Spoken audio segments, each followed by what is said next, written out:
ರೊಟ್ಟಿ ನೋಡಿನಂದ್ರೆ ಸೇಮ್ ನಿಮ್ಮ ಅವನ ಮಕ್ಕ ಕಾಣತೈತಿ. ನಮ್ಮವನ್ ಸನಿಯಕ್ ಹೋಗ್ಲಿಲ್ಲ ಅಂದ್ರೆ ಹೊಟ್ಟೆ ನಿನ್ ಗುಂಡು ದರ್ಗಗ್ಲ ಅದಿಲ್ಲ. ಫೋನ್ ಎಲ್ಲಿಟ್ಟ? ಯಾಕೆ ಹೋದ್ರತಿ? ಫೋನ್ ಎಲ್ಲಿಟ್ಟು? ಅಲ್ಲೇ ತೆಲುಗು ಮೀನು ಬಿಡಕಾಯ್ತು ನೋಡ ಮಾಳ ನನ್ನ ಮಗನ. ರೊಕ್ಕ ಅದ್ರಾಗ ಇರ್ತೈತೇನು ಬಕ್ಕಳದಾಗ ಇರ್ತೈತಿ. ಹಲೋ ಹಲೋ ಸರ್, ಹೇಳಿ. ನಿಮ್ ಪಪ್ಪಿ ಸಿಕ್ಕತ್ರಿ. ಏನ ಪಪ್ಪಿ ಸಿಕ್ತಾ? ಹ್ಞೂನ್ರಿ ಸರ್. ಹೇಗೆ? ಅಯ್ಯೋ ಸೋರ ಅದನ್ನ ಹೆಂಗ್ ಕೇಳ್ತೀರಿ?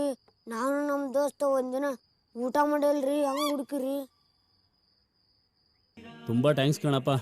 ನನಗೆ ಯಾವುದೇ ಕಾಲ್ ಬಂದ್ರೂ ಪಪ್ಪಿ ಸಿಕ್ಕಿದೆ ಅಂತ ಕಾಲ್ ಮಾಡ್ತಾ ಇದ್ದಾರೆ ಅಂತ ತಿಳ್ಕೊತಿದ್ದೆ. ಬಟ್ ಅದು ಬೇರೆ ಅದರಿಂದ ತುಂಬ ಬೇಜಾರಾಗ್ತಿತ್ತು ಕಣೋ ಪುಟ್ಟ. ಥ್ಯಾಂಕ್ಸ್ ಕಣೋ. ಬಂದೀಗ ಈ ನಾಯಿ ತಗೊಂಡ್ ಹೋಗ್ತಿರಲ್ರಿ ಸರ್? ಅಯ್ಯೋ ಈಗ ಆಗಲ್ವಲ್ಲೋ ಪುಟ್ಟ. ನಾನು ಮಂತ್ರಾಲಯಕ್ಕೆ ರಾಯರು ನೋಡೋಣ ಅಂತ ಬಂದಿದ್ದೆ. ಪೂಜೆ ಮಾಡಿಸ್ಕೊ ಬರ್ತಿದ್ದೆ, ಅಷ್ಟೊತ್ತಿಗೆ ನೀನು ಕಾಲ್ ಬಂತು ಪುಟ್ಟ.